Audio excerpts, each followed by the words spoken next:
Thank you very much. My name's Larry Praeger. I'm running for the Texas Supreme Court, Place 6. And in fact, I decided to run for this year when President Trump appointed the current justice, or the incumbent justice, to the federal court. I was the first person in this cycle to announce for the position. And I'm a practicing attorney, and I'm a board certified specialist, and I'm AV rated lawyer, and I have been both a prosecutor and a defense attorney. And what's really interesting, and when you get into the heat of a political race, and people talk about what the candidates do and what they look like and who they are, people ask me very simply, what does the Supreme Court do, and why should I vote for you? The Supreme Court protects your rights, and it determines whether or not the trial that you participated in was conducted fairly. And so the question you ask yourself, what kind of person can judge whether or not a trial was conducted fairly? You need to have two things. You need to, number one, know the nuts and bolts of trials. And number two, you need to have represented people and understand the impact of litigation on individual citizens.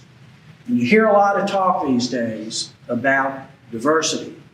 We want diversity of race, we want diversity of gender, but we want diversity of experience.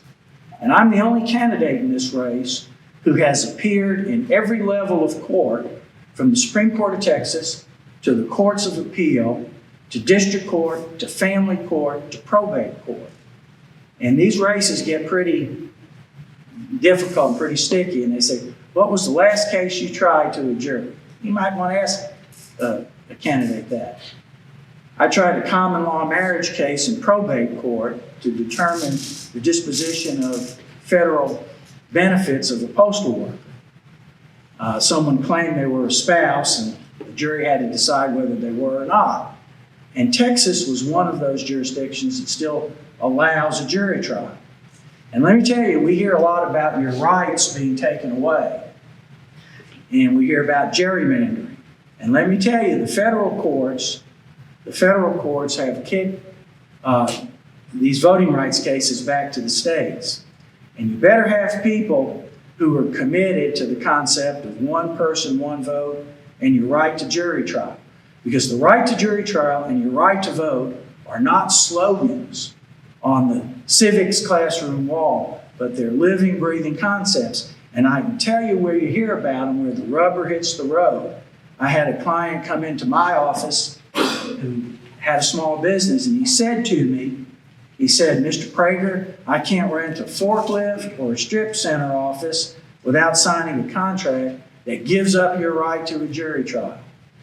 And unless you've sat in your office and listened to people talk about how they've been impacted, you're not in a position to protect their rights. And let me tell you, I hadn't run for anything until about 10 years ago. Up in Dallas, Rick Perry was governor, and he appointed someone to the Court of Appeals who was a registered lobbyist for the utility industry and had never tried any lawsuits, at least to anyone's knowledge that I knew. And in your intermediate courts of appeal, they hear both civil cases and criminal cases. And I went around saying, if you hadn't participated in a trial where your freedom, money, or kids are at stake, how would you know a good one from a bad one? So when you hear a lot of talk these days, I'm going to vote for this person or that person, and because they're diverse and they're this, the most important thing is who's going to be doing the job. And I would submit to you, you shouldn't care about what they look like or what their gender is, but do they know their business? And the business of the Supreme Court is to protect your liberties.